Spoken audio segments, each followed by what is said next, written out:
इसमें अगर प्रतियोगी परीक्षाओं की बात करें तो प्रतियोगी परीक्षाओं में शीर्ष पर होता है यूपीएससी की तैयारी। यूपीएससी की तैयारी कोई व्यक्ति करता है, उसके बाद कई प्रकार के पद धारण करता है, उनमें सबसे शीर्ष पर जो होता है वो होता है आईएएस।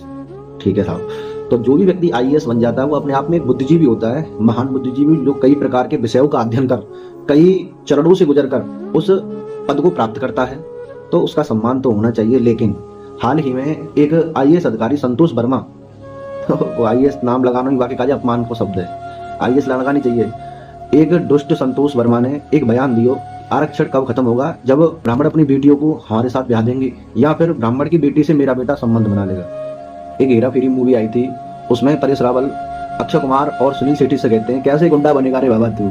ऐसे ही मैं सोचता हूँ कि इस ब्राह्मण समाज ने पता नहीं किस तरीके का शोषण किया होगा पूर्व काल में, कि अपनी बहन बेटियों के अपमान पर भी जो आज मौन है। मध्य प्रदेश में कुछ आंदोलन चल रहे हैं संतोष वर्मा के खिलाफ, लेकिन उत्तर प्रदेश में संतोष वर्मा के खिलाफ कोई एक्टिविटी होती नजर नहीं आ रही है। चलो मैंने मान लिया, देखो ब्राह्मण समाज पूरा पाखंडी है, मूर्खों का समाज है, सबर समाज पूरा, मतलब कोई साइंटिफिक टेम्परामेंट इनके अंदर है ही नहीं सबर समाज के अंदर। लेकिन आप तो बुद्धिजीवी हो, जो बुद्धिजीवी बनने का ढोंग कर रहे हैं, तुम बुद्धिजीवी तो हो। तो सबसे पहले ऐसा करो कि आप अपनी बेटियों का विवाह अन्य अपने ही संविधान द्वारा निम्न माने जाने वाले वर्ग में करो। ठीक है, ब्राह्मण और सवर्ण समाज के खिलाफ जो लोग अधगाए, वे तो मनुस्मृतियां मानते हैं, वे कैसे पाखंडी लोग हैं, वे कैसे कर देंगे जा काम है, तुम बिनती उम्मीद रख रहे हैं। सबसे पहले आप करो, ये प्रयास करो कि संविधान ने जो चरणबद्ध विभाजन किया है, आप अपनी बेटियों का विवाह उन छोटी जातियों में करो जो तुमसे छोटी है, चरण में, एसटी में आते हैं या एससी में आते हैं, जो भी मैटर हो। भारत में जो जातिवाद है वो चरणबद्ध है, चरण के हिसाब से, सीढ़ी के हिसाब से, ऊपर से नीचे की तरफ। तो भाई तुम तो सुधारवादी, वैज्ञानिक टेम्परामेंट वाले व्यक्ति, तुम्हारे बुद्धिजीवी, तुम सुधारवादी व्यक्ति हो, तो प्रयास तुम चालू करो।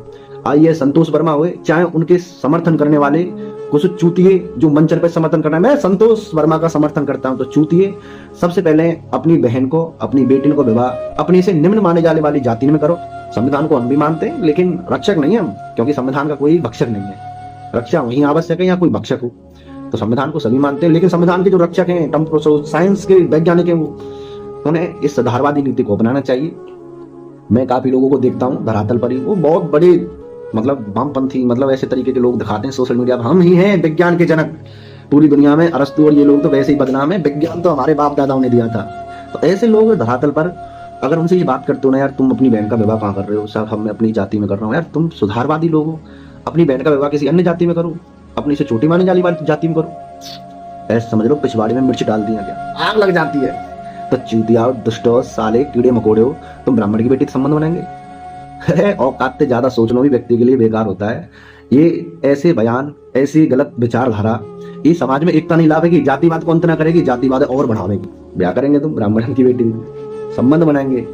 बेटा ब्राह्मण ना तो पहले कमजोर हो ना आज कमजोर हो, ब्राह्मण पता नहीं क्यों मौन है, राजनीतिक कारणों की वजह से। यार सुधारवादी है तो फिर सुधारवाद अपने आप से शुरुआत करो, मुंह तो जल्दी ना है सुधारवाद की, मुंह तो आवश्यकता ना है। अगर तुम आवश्यकता है तुम्हें सुधार की, तो शुरुआत अपने आप से करो।